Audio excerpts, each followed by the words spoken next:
What are some of the primary causes of valve disorders? Well, with the mitral valve, narrowing of the mitral valve or mitral stenosis is most commonly associated with people who've had rheumatic fever in their younger age, especially if it was untreated. Fortunately, in the United States, it's rarely seen. We see it now in the population of people that immigrate here to the United States, people from Asia or India. That may be one of the issues. Otherwise, we don't see narrowing of the mitral valve as an issue very much. We see a lot of leakage of the valve.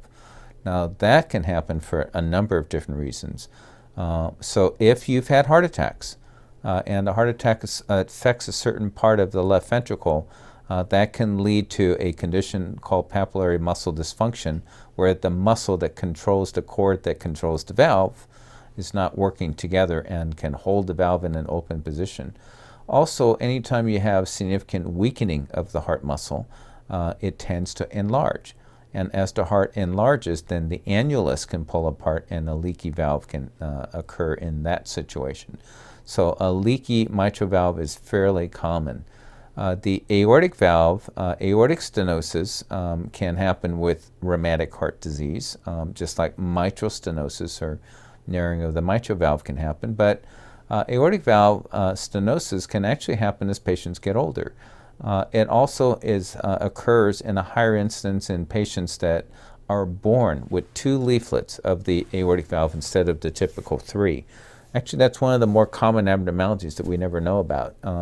As much as 2%, 1 out of every 50 people walking around have a bicuspid valve, a valve that has 2 leaflets rather than 3.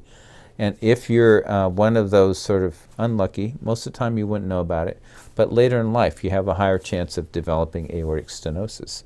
Aortic stenosis where the valve is not able to open adequately can also happen just with age. So there's a senile form of aortic stenosis. As you get older and develop calcium deposits around the valves, it may cause the valve to not open and you can develop significant aortic stenosis.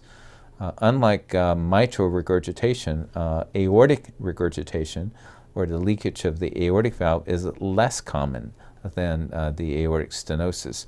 And in patients that develop aortic insufficiency, typically it's related more to the aorta actually enlarging.